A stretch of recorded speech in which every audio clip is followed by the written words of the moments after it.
Hi, Connor. Hi, How are you? I'm doing well. Um, do we have an intro? No, we, No? we really haven't decided on one. It just really Okay. kind of depends. Normally, it's me saying something and then you replying. So, welcome to Switching Rails, everybody. Yeah, I'm Trenton, I'm Connor. and we just watched Lord of the Rings: Fellowship of the Ring. Yes, and for clarity's sake, we watched the extended edition, Yep, which we will be doing for all all of three of them. them. The reason Um, we're doing this one first, and we know it's not number 8 on the list. I think that's Return of the King, I think. yes. But we figured doing them chronologically just adds so much more value than Yeah, I doing mean, them out of order. So, I think I may have mentioned this, and I don't want to really get into it until yep. we talk about Return of the King, but just briefly, I think the reason that Return of the King is able to be there is because of the groundwork laid by the first and second movie. Absolutely. So yeah, It's a very fantastic, it's a fantastic climax. you're right. Like, you wouldn't Yeah, be able to just watch Return of the King and put it right. up there Yeah, like you can with The Dark Knight. exactly. Yeah. But so Um, let's get into recommendations then. Who would we recommend this to? um, this one for me is just It's everybody in needs. every Yeah, there's no one that shouldn't. yeah. If Maybe if magic you isn't were. your thing, like if magic and slightly mystical worlds aren't your jam, like I know there are some people Yeah, that just love documentaries yeah. and like very realistic things. I don't This associate with those people. I don't very often either, but they do exist, and we want to make sure you feel included. No, we don't. This is a fiction based Is it? list. Yeah, documentaries aren't on here. There's no Ooh, documentaries on yeah, here. you need to find a different Yep, podcast. I you're apologize. not welcome here. Yeah, I will say you're welcome. If you wanted to go and branch into something new, we are open for being here to help with that Yeah. journey. Lord of the Rings, a great entry point. Maybe don't start with the extended edition, though it's Yeah. fantastic and gorgeous. So, This is one of the. Okay, so I think that this. Sorry, no, I'm jumping way ahead. awesome. Yeah, Yeah, no, let's let's stick not to it do then. that. Awesome. Yeah. So just so I can give a recommendation here, how many times have you seen this movie I don't know. in this series? I've probably seen it less than I've watched The Dark Knight, but Okay. that's It's like 1530, right? probably about it. Yeah. 'Cause Um, I believe that I've watched this nearly for 1 year that I've been alive. Like once for every year that I've been, even like yeah, as a child, even though yeah, it wasn't out yet. But right. I'm pretty sure I've seen this nearly 30 You've watched it times. more times in individual years to make up for the Yes. years that you hadn't Absolutely watched it. have. Yeah, I watched this doing laundry. I watched this with my mom growing up. Like I have seen yeah. this movie, and you were noticing while I was quoting just so many of the lines nearly It perfectly. was wildly annoying. Yeah, I can imagine. No, absolutely. And that's why I didn't do it very often. You do it for the first 30 minutes because that's what you quote for everything, and then you do it every interspersed whenever Yeah, you thought that you got away from it. yeah, fair enough. Yeah. But yeah, I've seen this movie plenty as well. Has a high rewatch value for me. Yeah, and me too. It's a movie that if I did not get frustrated with watching the same movies over and over again, which is part of the reason I've seen most of the movies on this list, is Yep. because I can't Watch do them. that. But if not for that, this would absolutely be a comfort movie for me. Absolutely. Yeah. It is for me. I'm sad. It Lord is of the for a lot of Rings. people, and A I lot do of not people. begrudge anyone for that. Like, I'll it's- begrudge you for only watching documentaries, but I will not begrudge We're only watching Lord of the Rings Right, yeah. forever. Yeah. So does it deserve its place on the list? This one, again, it's a little Yeah. nuanced. I think this is like 11 or 12 or something. I am going to say, does it deserve to be on the list? Absolutely. Okay. Does it deserve its place on the list? Honestly, with Fellowship, I would put it a little lower. Okay, then the 11 or something that's Yeah. Okay. And some of that is because I think there are better movies on the list, but also, and I think the bigger one for me is Two Towers is my favorite. Mm-hmm. And it is below both Yeah. this and Return of the King, and I think Yeah. that's a travesty. But yeah, So there's probably some baggage behind that. Yeah, totally, for you specifically. But yeah, I would say it doesn't deserve its place as it currently sits Where on the it is, list. but for sure on the list. Oh yeah, absolutely. What would your ratings be? This one, I would give it a technical 9. Yeah, Um, pretty reasonable, I think, actually. and a lot of it is probably because of the amount of times I've rewatched it. There are You can see things that are like you go, oh wait, that's not right, and that kind of stuff. And as good as the CGI is, some of it has aged kind of poorly. it has. I was surprised watching it this time and seeing that. Yeah. And it's not something you're going to notice if you're watching on a smaller screen or in a lower resolution. Yep. But the Blu-ray 1080p on the 4K TV that you have, that's sizable, relatively large. Yeah. Noticing some things environmentally, especially. I was like, I agree. I thought that they did that building For real, like as a model and then Yes. composited it in, but no, that's CG. Yeah. 100%. Absolutely. And I think that it's almost a downside having it on such a large TV Right, and watching it. What about your enjoyment? Enjoyment for me, this one's probably at an 8. Nice. As much as I do usually enjoy my full watch of Lord of the Rings, Mm-hmm. and I think that this one is probably the best paced out of the 3. Really well paced. But my problem is it's a slow pace. It is a slow pace. We were even talking about this before we started recording. Both of us have points in the movie that we usually end up falling asleep during. Just nodding off a little bit. You have something else to do. Otherwise, you're awake. Don't have that problem with all of the Lord of the Rings movies. It's not just the length of the movie. I think you're right, though. Yeah. Especially with this first one. I totally agree. There's not other times in the other ones that really slow down like this. Yeah. So I feel like specifically Two Towers, and we'll talk more about this, but it speeds up the further through the movie you get. It does. It does ramp. So for me, I do think that it deserves its spot on the ratings. I probably do fall into the camp of Return of the King being as high as it is because of the fact that it was built on the other ones and has just the culmination. Just a fantastic resolution about everything in the story. And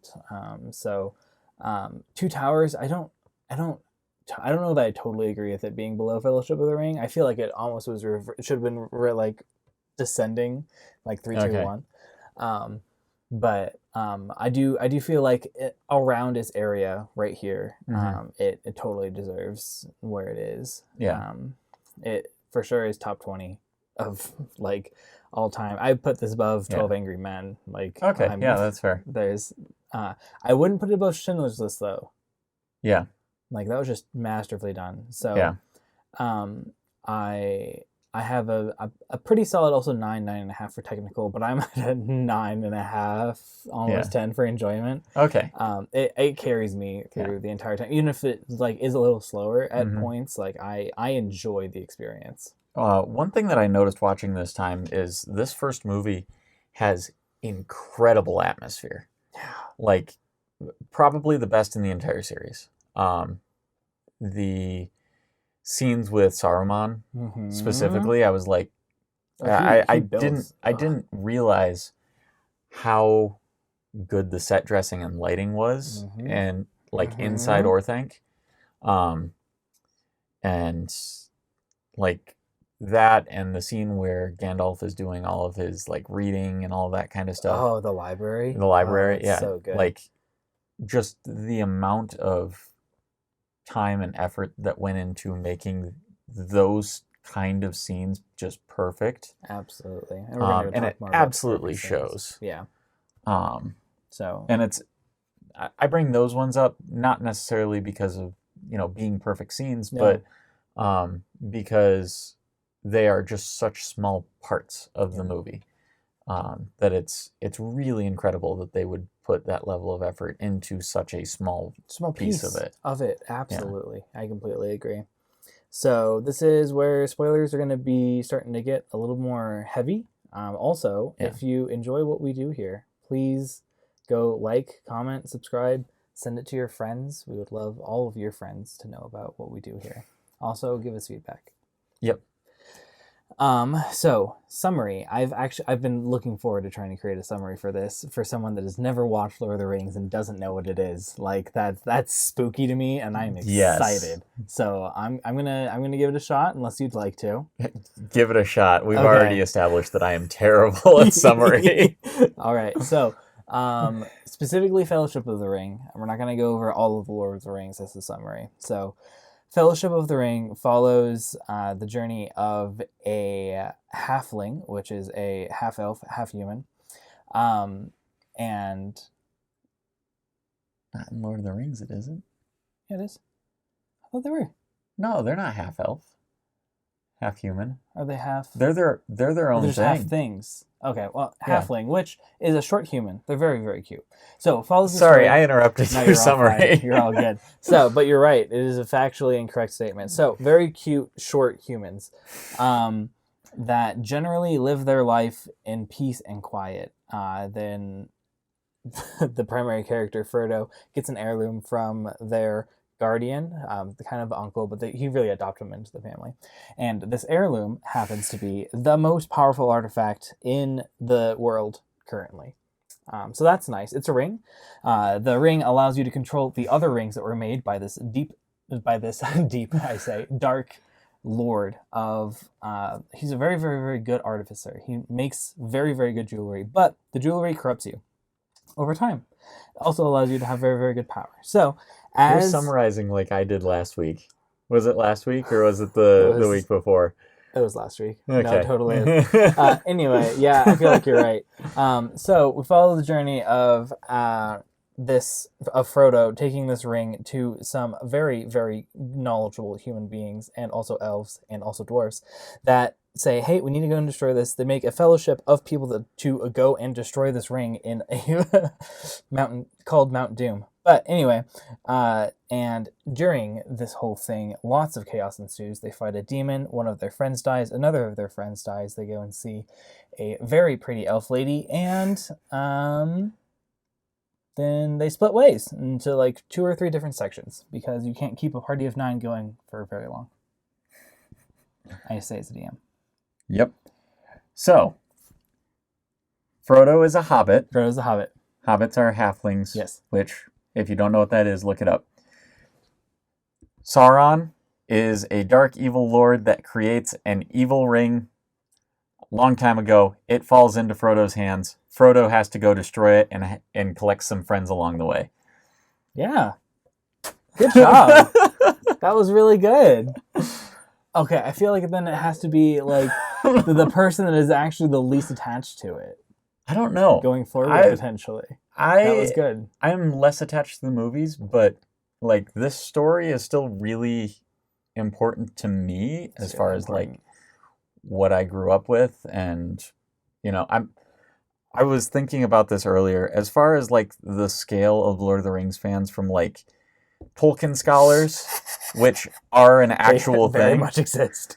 To like, I watched the movies once and thought they were good, but you know, I am on that scale. I am to the scholar side. Yeah, but not of that much scale. over midway. Yeah. I'm not. You know, I'm foggy on my first and second age and that kind of stuff. Exactly. But like, I need to go. I want to go read the Silmarillion still because I haven't. I have read it once and a half. Nice. Wow. Good job. It's good. And there's a lot of really interesting things if you're interested in the book. I really am. But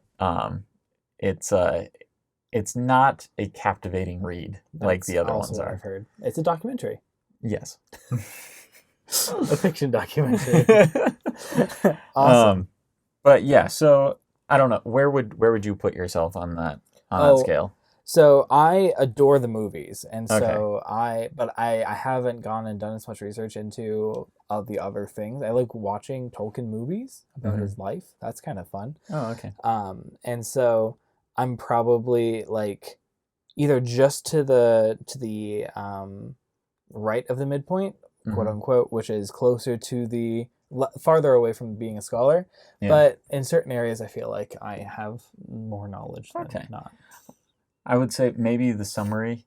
We're having a conversation now about the structure of our summary, podcast yes, rather exactly. than the movie. But I think as far as the summary, I think it's whoever thinks that the story is simpler. Yeah, because absolutely. as much as I love this, I think it is a very, very simple and straightforward story. That is a good point. From a high level, it absolutely is. So, it's just masterfully done with a crazy detailed world. Absolutely. Okay. But anyway, so we are past the summary of the movie. Yes, we have. We've done it. Let's move on to, I mean, this one's hard to do. Initial reactions and enjoyment. Yeah, initial reactions are impossible at this point. For right, yeah. Either one of us. And actually, I think this is one of the hardest movies to do an initial reaction for us. Yeah, it would absolutely be. Both of us have way too much. Even with, like, The Dark Knight, where I have seen it tons and tons of times, I get a different emotional reaction different times I watch it because I feel like the emotional reaction is not the point of that movie. Yeah, absolutely. Completely agree. Whereas this one, the emotions are... something that helps you carry yourself through the movie and makes you connected to all of the characters. Right. So I think it's really hard to have initial reactions. And, it felt wrong doing it, but the fact that we were joking with each other through most of the movie. Because we know the movie so well, and this is something that I would never do if the person sitting next to me had never seen the film. No, right? Absolutely not. Because I don't want to ruin that experience for them. Exactly. But for someone that has seen the film as many times as I have, or probably more, very likely more, it was just something where it was like, we know this movie inside and out. Exactly. And it was part of our watching experience. Mm-hmm. So this was a very different experience for me than it usually is, because I usually watch it either with my wife or by myself, and neither of us talk during movies at all. Yep. So again, this one's just really hard to do an initial reaction for. Also, recommendation if you want a very attractive male protagonist, not main male protagonist necessarily, but he's pretty main, and also, a steam show for sure. Vigo is absolutely just to die for. I love him. So, for the record, this is none of the hobbits that he's talking about. Hobbits. This is Aragorn. This is a normal sized person. Normal sized person. Cool. Okay. Oh anyway. Boy. But yeah. So anyway, again, we were talking about the CG at this point, and it has aged more than I thought. That was something I did recognize on this watch through, trying to look at it more. I loved all of the different camera angles and all of the detail that they put into set making, and the commitment to detail, and making hobbits the size that they were compared to everyone else. Yeah, actually, I thought a lot about the little things that they were doing in this, and I'm like, okay, let's go back to my basic film stuff. Which of these things did they execute perfectly? Camera angle, actor performances, screenplay. I kept going through all of these things, and I'm like, there's nothing that they did poorly. Exactly.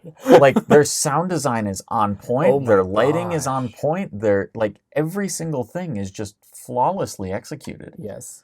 And again, there are the small things, little details about, where a character is in relation to other characters, or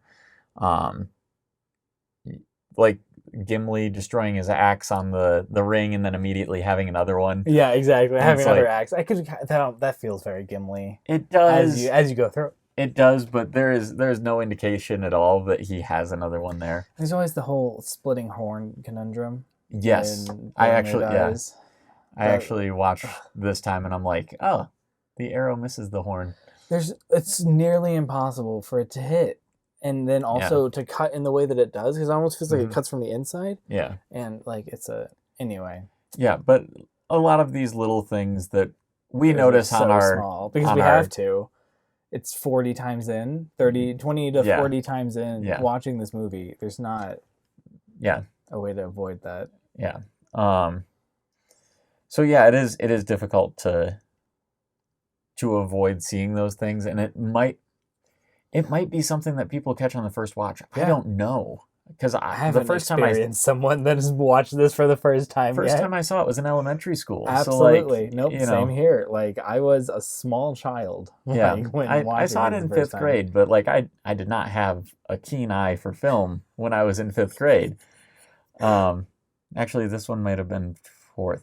Yeah. I don't know. That's not the point. Early. If we can't do initial reactions, let's do standout scenes, because this one I feel like it's full of them. It is. I mean, the easy one for me is always just the entirety of the Mines of Moria. Oh, it's so pretty. And that's really like 3 or 4 scenes, but they're probably the highlight of the movie for me. The atmosphere and the tension that you have, like the moment you walk in. Right, yeah.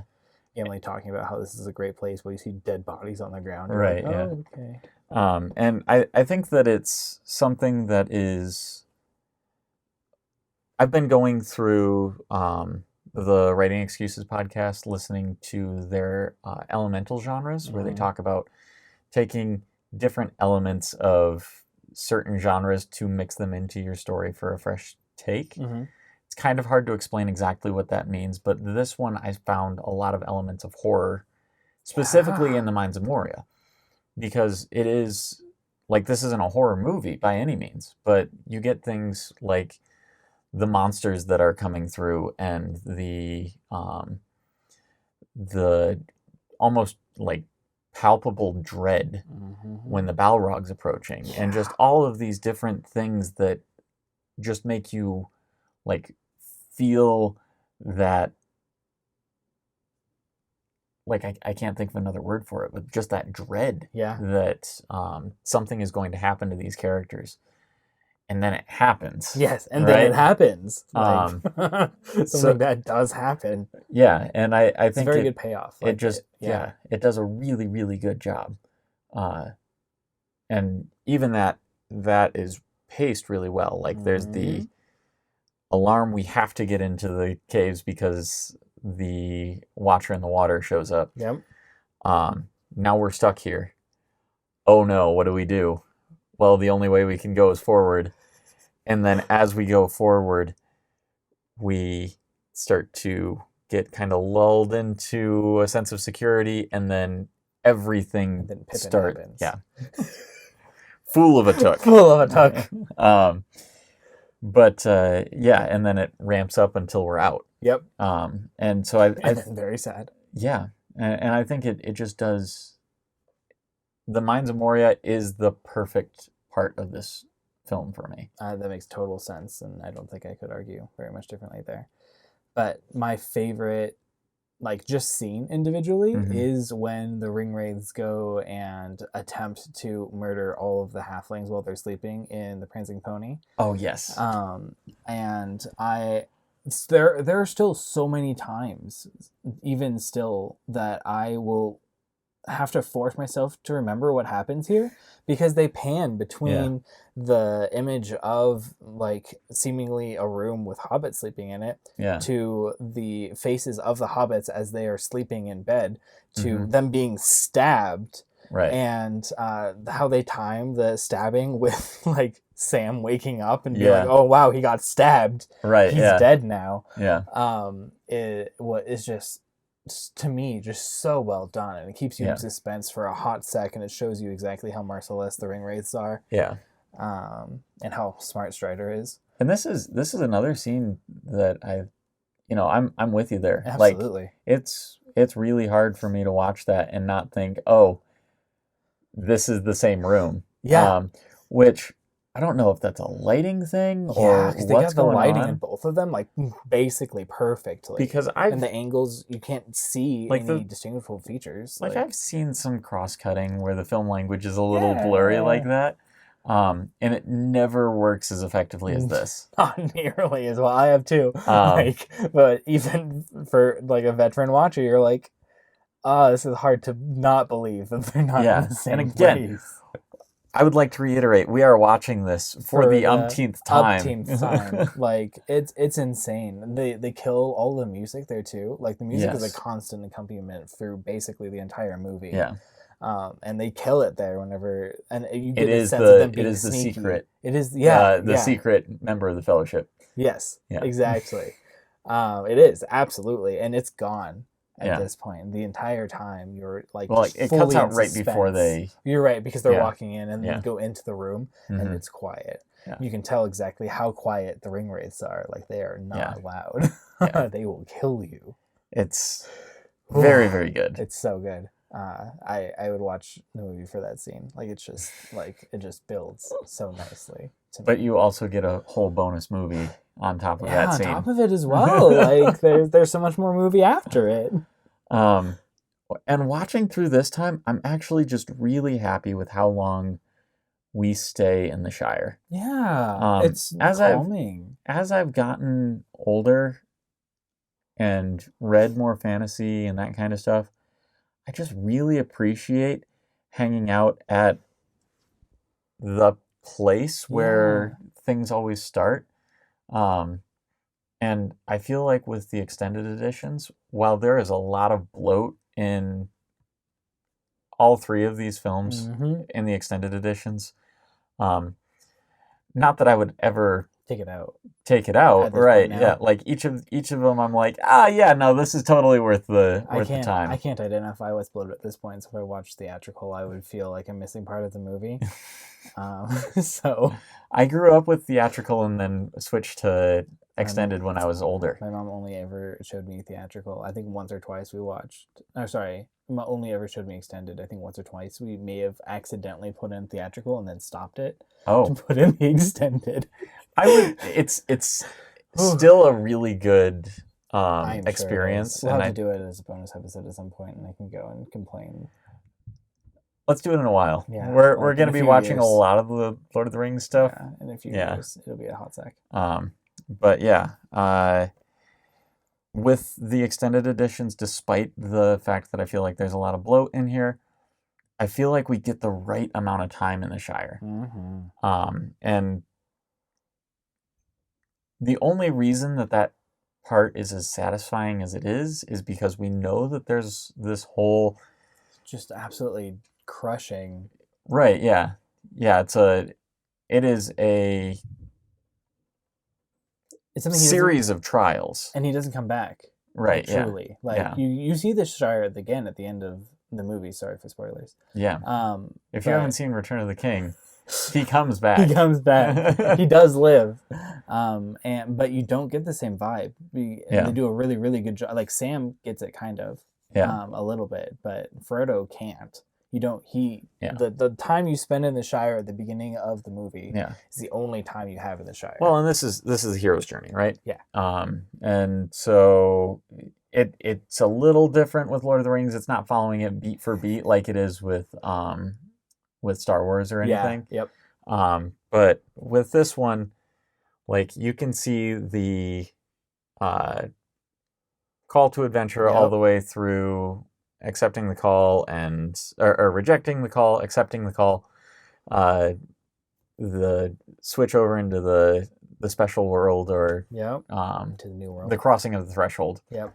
And just all of those beats are hit in order. Yep. But I think one thing that we do really miss is, again, in a lot of these stories, we don't spend time knowing who this character is before we move on to the adventure. He's just the hero now. And it's like, okay. Cool. And actually, moving on to character things, which we don't have in here. Kind of fits with performances. Moving on to character things. Love it. I think that this movie does a really good job of showing Frodo and sort of what he's made of and how that gets almost unlocked by the situation that he's put into. Absolutely. Like, we don't see him go from, like, a character that just has no courage or no spirit or anything like that No. to a character that is suddenly a hero. We see a character who has a lot of this courage and spirit that is not being utilized because it isn't necessary. He doesn't need it. He doesn't need it in the Shire. And so when he's put into a situation, You see the natural occurring. I love the shot where we see that transition with it's a close-up of the ring, and there's like 3 of them. And in each of them, we see in the reflection all of the different members of the council arguing with each other. Oh, it's so good. And that plays into themes. So we'll get to that again later. But I think watching Frodo's reaction through that, you see him struggling almost with the desire to go back because that's what he thinks he should do, and doing what he doesn't really want to do, but feels is the necessary step for everyone else around him. It's the moment he makes that sacrifice. Yes. I forgot where I was going with this. I thought it was really cool. Yeah, no, and I feel like going and seeing, because it's different. It isn't the kind of character arc where your character like grows new qualities. It's one where you do see like, oh no, Frodo could totally take up this mantle if he was asked to. Yeah. As well as the rest of his friends. Right. Yeah. I think probably Pippin has the largest growth arc. And it's cool just seeing them come into that instead of having to like develop something new. I think that's really, really cool. Yeah. I like that a lot. So themes. Oh my. Yeah. Oh my.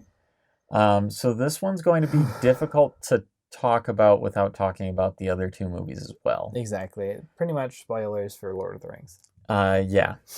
My other concern, we're not going to run out of things to talk about with Lord of the Rings. We've got, No, I was worried about trying to fit my analysis of this movie into an hour, just this movie. Like, and thankfully we have 2 more. So like, if I forget anything here, I can come back. The hard thing though for me is separating this, because even with Lord of the Rings books, I don't consider them books. I know that.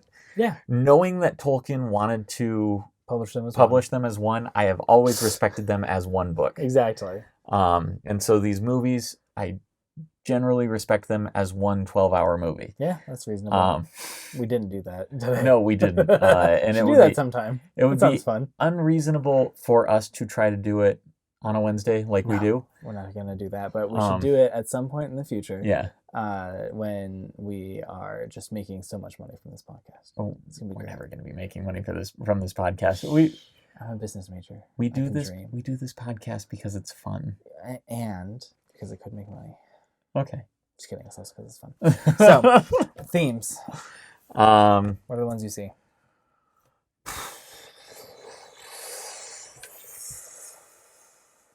So many.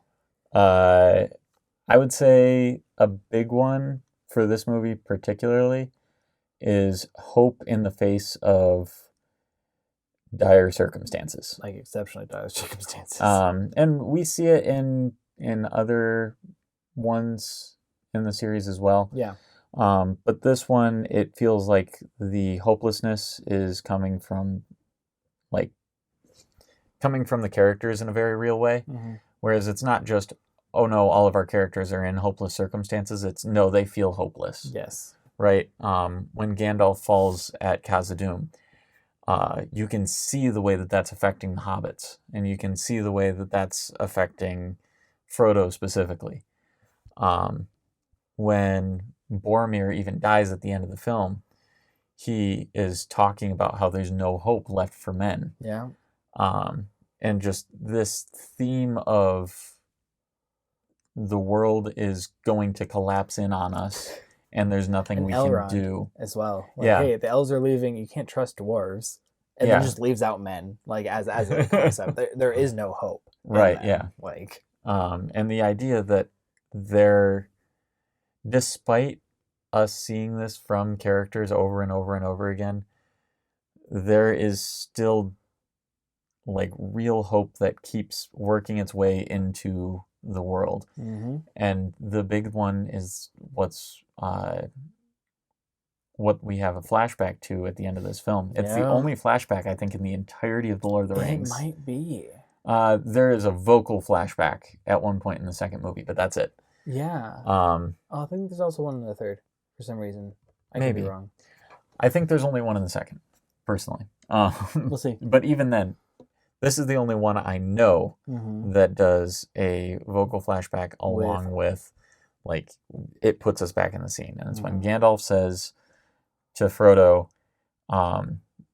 when he's saying, I wish that the ring had never come to me. I wish none of this had happened. And he says, so do all who live to see such times. But that is not for them to decide. Yes. What we have to decide is what we do with the time that's given to us. Right. And so putting that very much in the perspective of, while the situation itself may be hopeless, that doesn't mean that there's nothing that we can do to try to fix it or make it better. Absolutely. And maybe that's enough. And so I love the way that this just, we see that over and over and over again.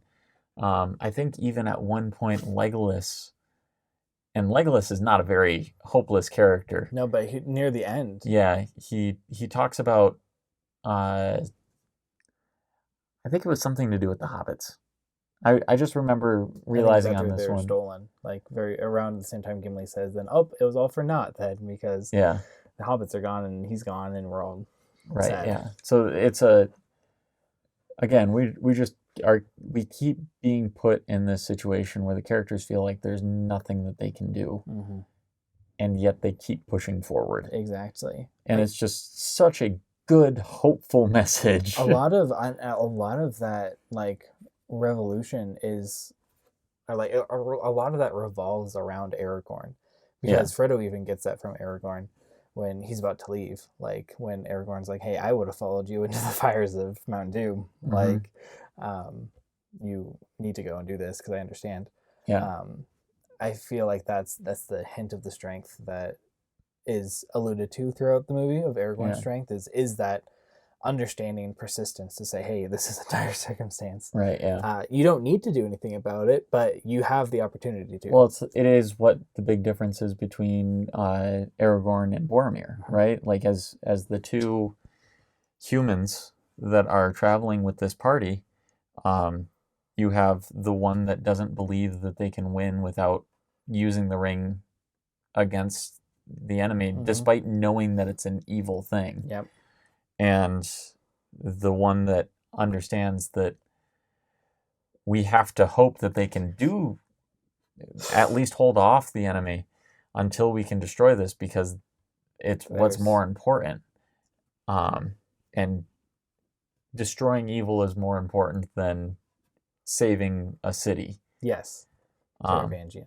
Oh, that was spoilers. Oh, sorry. Very much spoilers. If you have not yet read the Stormlight Archive, number one, go do it. Stop watching this podcast. Please go read it. It's so good. And number two, don't rewind, because you definitely missed what he just said. Yeah, you totally did. So, and I think another like pretty focused theme is, you hear one of the hobbits in the Shire say, like, keep your nose out of trouble and no trouble will come to you. And that's a very accurate thing for the Shire specifically. Yeah. Like, eventually the Shire will be touched by whatever darkness is coming. But right now, like, Frodo didn't have the need to go and make the decision that he did. Right, yeah. Like, he was in a position that he could have, like Sam was recommending, gone home. Right, yeah. You brought the ring here. You did great. Like, good job. You've done your part for society. Yeah. And more so, you got stabbed. Yeah. So you can go home now. With a magic blade that's going to make you feel it every year. Yeah. Forever. It wasn't by a ring wraith in the books, but it's fine. It's fine. Oh yeah, was that by a barrow wraith? Mm-hmm. Yeah, I think so. No Bombadil either. Yeah. Rough. But yeah, so the theme of like quote unquote ordinary people going and making a difference, not Right, because yeah.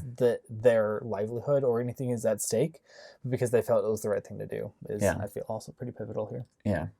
And there are some other themes that I think I would like to talk about more in the next movie, Awesome. specifically around the industrialization Oh. themes that are really heavy Oof, Orthon was... in the Lord of the Rings books and movies. But I think it comes to a head more in the second movie, and so I would like to talk about it then, Yeah. rather than talking about it now. Where it does put you in a hopeless situation with, it does. with no closure to it. Any of these trees were my friends. Okay, we can't say that yet. Technical things that stand out. We've already been over this, Yeah, but we like, really have. I'm sure there's more. Like, the lighting was perfect. Any time that there needed to be perfect lighting, there was. Right, yeah. It didn't matter. It's almost always dark whenever that happens. But at the top of the watchtower, which I can't remember. Weathertop. Weathertop. At the top of Weathertop, gorgeous. Oh, yeah. In Bree, gorgeous. There was actually something that... So every time I have watched this movie, I've always tried to count the ring wraiths when they're chasing Arwen. Yeah. And I was confused because I kept coming up with 7. I'm like, why are there only 7? Why did she say that there are 5 that she knows are chasing them, but 4 she doesn't know where they are, and then only 2 of them show up? And I'm like, oh wait, Aragorn kills 2 of them at Weathertop with the torch.